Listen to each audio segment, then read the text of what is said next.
अस्सलाम वालेकुम। मैदे के अल्सर के बारे में बात करेंगे। एक आम तासुर पाया जाता है, किसी भी खाने वाली चीज़ से मैदे का अल्सर हो सकता है और किसी भी खाने वाली चीज़ से मैदे का अल्सर ख़त्म हो सकता है। ना तो खाने वाली ग़िज़ा से मैदे का अल्सर हो सकता है और ना ही खाने वाली ग़िज़ाओं से मैदे का अल्सर ख़त्म हो सकता है।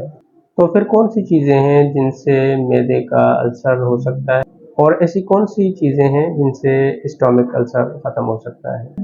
आज आपको मैं स्टोमक अल्सर के बारे में चंद एहतियाती तदाबीर बताऊंगा, जिनसे आपको ये समझने में मदद मिलेगी कि मैदे के अल्सर में कौन सी चीज़ें खानी चाहिए और किन चीज़ों से एहतियात करनी चाहिए। और एक नुस्खा, अगर आप उसको 40 दिन तक इस्तेमाल करते रहें तो स्टोमक अल्सर ख़त्म हो सकता है।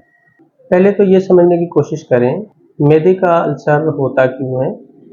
नन जब आप मुसलसल पेन किलर इस्तेमाल करते रहें, गलती में कोई जहरीली चीज़ खा लें, कोई ऐसा खराशदार एसिड पी लें, ऐसे हकीमी कुश्ताजात जो कच्ची धात पे मुश्तमिल हो, स्टेरॉइड वगैरह का मुसलसल इस्तेमाल या फिर किसी बैक्टीरियल इन्फेक्शन की वजह से मैदे का अल्सर हो सकता है। खाने पीने वाली ग़िज़ाएँ मैदे के अल्सर को कम कर सकती हैं और उसकी शिद्दत में इजाफ़ा भी कर सकती हैं। ज़्यादा मुर्गन ग़िज़ाएँ, स्ट्रीट फूड्स, स्पाइसी खाने, समोसे, पकोड़े, तली हुई चीज़ें, कोल्ड ड्रिंक्स, चिकनाहट से भरपूर पकवान आपके मैदे के अल्सर की शिद्दत को बढ़ा सकते हैं। सब्जियां, सलाद, दही का इस्तेमाल मैदे के अल्सर की शिद्दत को कम करने में मदद देता है। खट्टे फल मैदे के अल्सर में इस्तेमाल नहीं करने चाहिए।